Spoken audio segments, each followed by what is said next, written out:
تليفوني ما برنش. تليفوني بقاله كتير ما برنش، ولا بتجيني حتى رسايل. بصبر نفسي واقول ما يهمش، بس في نفسي بفضل شايل. يا ما تعب ووجع ودنا، ورغم همومنا كنا بنسمع. بقيت استنى في حتة رنة، من الوحدة لما بتوجع. كنت بطبطب كنت بطبطب مش متعود اني اصد، وكان مبدأهم دايما هات وما فيش خد.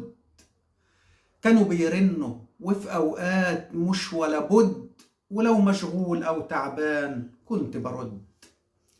وصلت الحالة اللي يشوفني يقول مجنون، وانا بسأل نفسي هما ليه ما بيتصلوش، وقاعد كل شوية ابص على التليفون لا يكون رن والصوت واطي وما سمعتوش.